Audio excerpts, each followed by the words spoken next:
The gate was iron, and it was old, and Daniel Mercer had never seen it before in his life. It stood at the end of a private road, 11 miles outside a town he had driven through 100 times. And beyond it, the trees opened onto water, gray and enormous, under a low autumn sky. A lawyer he had met 4 hours ago stood beside him with a set of keys in her hand. And in Daniel's fist, crumpled into a ball he had not thought to unfold, was a single $1 bill. "Mr. Mercer," the lawyer said quietly, "your father wanted you to see this." Daniel was 58 years old. 3 days earlier he had buried the man he had given 11 years of his life to. That morning he had sat in a solicitor's office and listened to his own brothers laugh at him. And he had absolutely no idea what he was looking at. But to understand how a man ended up standing at that gate, with $1 in his hand and nothing else to his name, we have to go back 11 years, to the night he gave up everything he had for a man who, in the end, appeared to leave him nothing at all. Because the story of how Daniel lost everything is the only way to understand what his father had really done. Arthur Mercer built boats. Not the fiberglass kind. Wooden boats. Hulls he shaped by hand in a cold workshop behind the house, working slow, working right, the way his own father had taught him. He was not a talkative man. He said things with his hands. He had 3 sons. Richard was the eldest, and the sharpest, and he left at 18 for the city and property, and a life that had no room in it for sawdust. Gordon followed, and Daniel, the youngest, stayed. Daniel stayed because when Arthur had a stroke at 71 and lost the use of his right side, somebody had to. Richard sent flowers, Gordon sent a text message, and Daniel drove to the house and unpacked a bag and did not leave for 11 years. He learned to lift a grown man out of a bath. He learned to crush pills into applesauce and to sleep in a chair with one ear open. He gave up a job he liked. He gave up a woman who could not compete with a sick old man, and in the end, stopped trying to. He gave up 11 years of his own life, one long, quiet day at a time. His brothers came at Christmas. They stayed for an hour. They looked at their watches.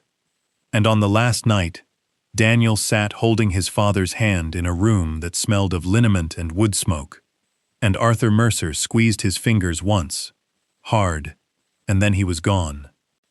The will was read on a Thursday morning, in a small office above a chemist's shop. Richard came in a suit that cost more than Daniel's car. Gordon came late, and a woman named Iris Vance, who had been Arthur Mercer's solicitor for 31 years, opened a folder and began to read. The house went to Richard and Gordon to be sold and divided. The workshop, the tools, the boat business, to Richard and Gordon. The savings, the modest little accounts a boat builder scrapes together across a lifetime, to Richard and Gordon. And then Miss Vance stopped and looked up and looked directly at Daniel. "To my son Daniel Mercer," she read, "I leave the sum of $1. The room went very quiet. $1? Gordon said. $1, Miss Vance repeated. And Richard laughed. It was not a cruel laugh exactly. It was worse. It was a laugh of pure, delighted recognition. The sound a man makes when the world has just confirmed something he always suspected. "Well," Richard said, shaking his head, "there it is."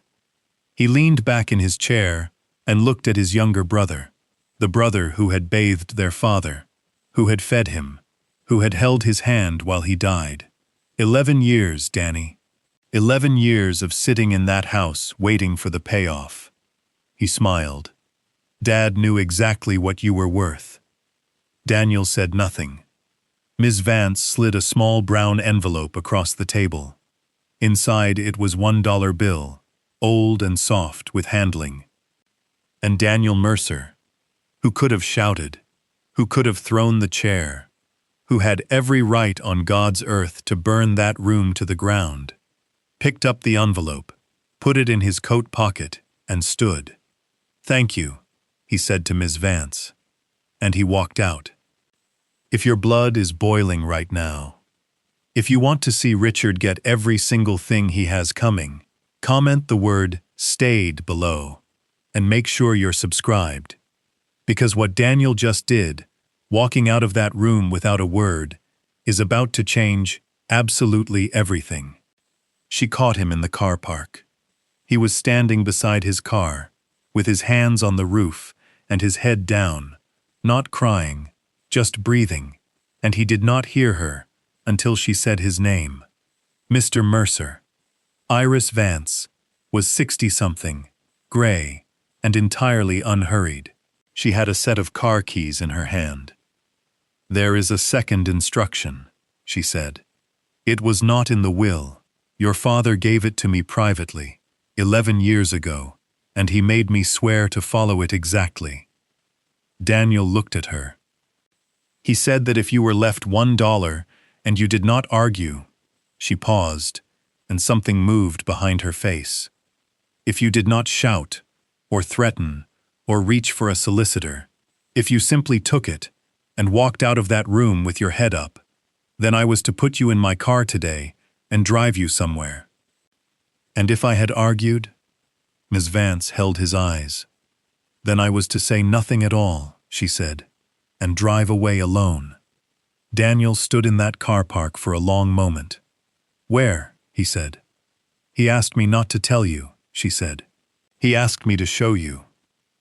They drove for 3 hours, north, and neither of them said very much.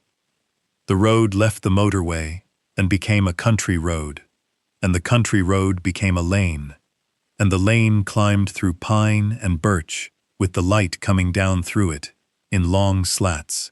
Daniel watched the trees go by and thought about 11 years of applesauce and liniment, and about a laugh in a small office above a chemist's shop, and he felt, for the first time, something cold and hard beginning to form behind his ribs. Then Iris Vance slowed and turned and stopped at an iron gate. Beyond it, the land dropped away through the trees, and there was water, a long gray lake, still as a held breath, running out to the far shore and the hills behind it. And on the rise above the water, half hidden in the pines, was a house. It was not a mansion. It was better than a mansion. It was low and long and built of timber and stone, with a wide porch that looked out across the whole lake, and a boathouse below it at the water's edge, and every joint and every beam and every board of it had been cut and fitted and finished by a pair of hands Daniel would have recognized anywhere in the world. He had watched those hands work for 50 years. "What is this?" Daniel said. It did not come out as a question. "This," said Iris Vance, "is Cedar Lake. Your father bought this land in 1968, for almost nothing, when he was 26 years old and about to be married." She unlocked the gate. "He has been building this house, alone, every weekend, for 57 years. Now, before you find out why Arthur Mercer spent half a century building a house he never lived in, and why he never told a living soul it existed, do me one small favor. If you're rooting for Daniel, hit that like button. It genuinely helps this story reach the people who need to hear it. And if you're new here, subscribe, because what's inside that house changes everything." The door was not locked. Inside, the air was cool and smelled of cedar and linseed oil, and the light came off the lake and up through the windows and moved on the ceiling like something alive. It was finished, all of it. The floors, the stairs, the great stone fireplace, the long kitchen table Arthur had clearly built from a single tree. There were books on the shelves and blankets folded on the chairs, and a chess set on a low table by the window, with the pieces set out for a game that was never played. Daniel walked through his father's house like a man walking through a dream. "He built it for your mother," Ms. Vance said behind him. Daniel stopped. They were to be married in the spring of '69. He bought the land, and he told her he was going to build her a house on the water, with his own 2 hands, and that it would take him 10 years, and she told him she'd wait. She let that sit for a moment. "Ellen died in 1975.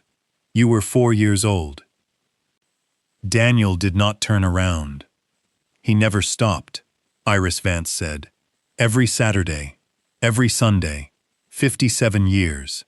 He'd tell you boys he was going out to the workshop, and he'd drive 3 hours north, and he'd work on this house until the light went, and then he'd drive 3 hours home." Her voice did not change, but something in it thinned.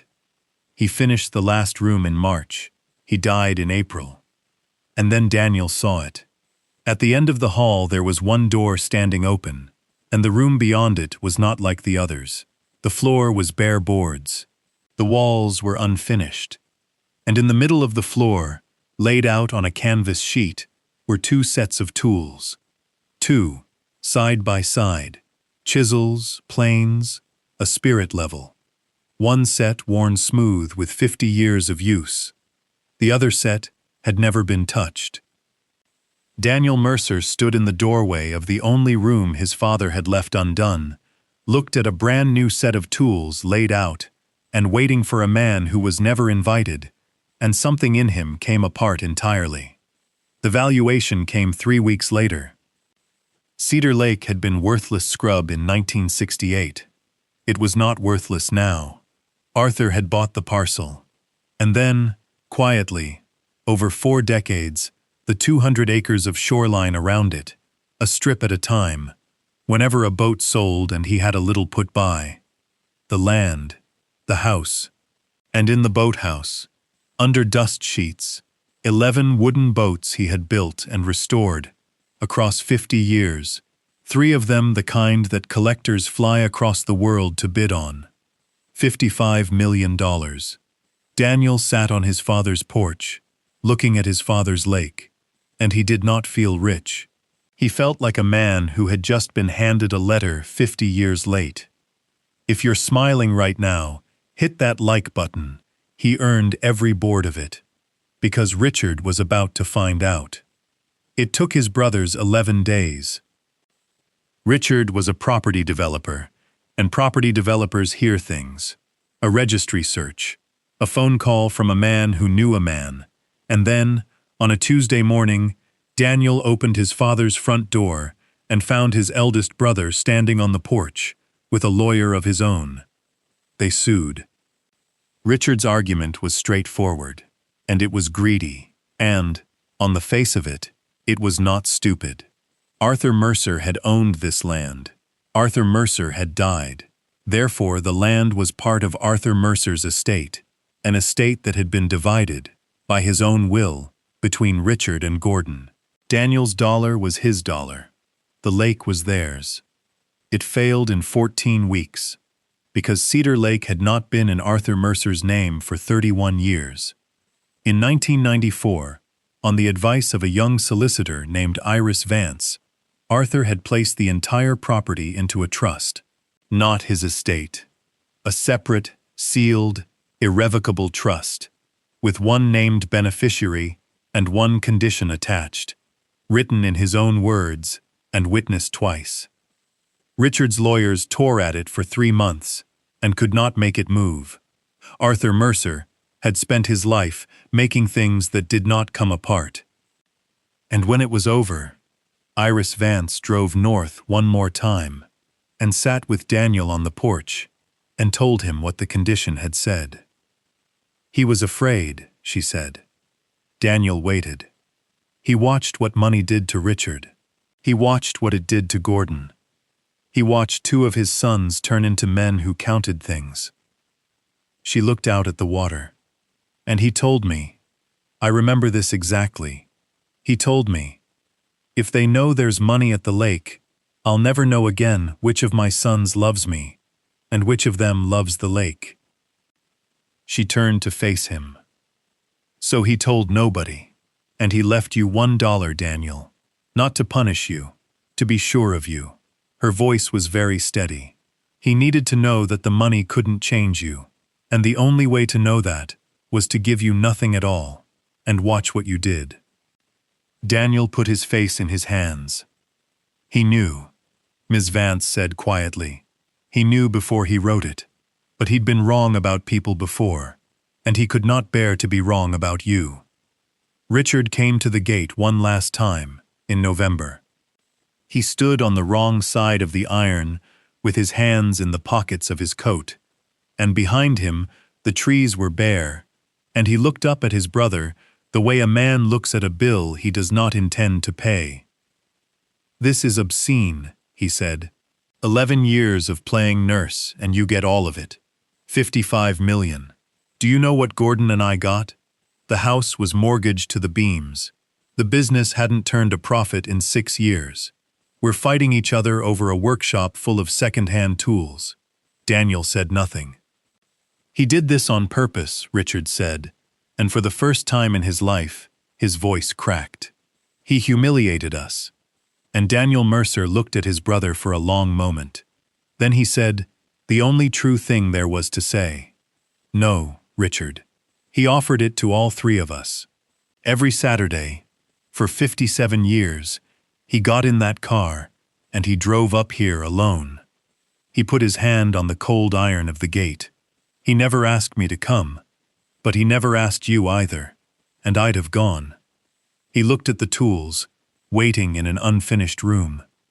That's the whole difference between us. And it always was." Then he closed the gate, and he walked back up to the house. Daniel Mercer never sold Cedar Lake. He finished the last room himself, with the second set of tools, and it took him 9 months, and he was not in a hurry. He found the nurse who had come 3 times a week for 11 years, and stayed late, unpaid, more times than he could count. A woman named Nora, raising 2 children on her own, and he bought her a house and put both of her children through school, and would not discuss it further. And then he turned the west wing of his father's house into something that had no name yet, a place where people who spend their lives caring for someone who is dying can come, for a week, for nothing, and sleep, and be still, and let somebody else carry it for a little while. There is a waiting list now. It is very long.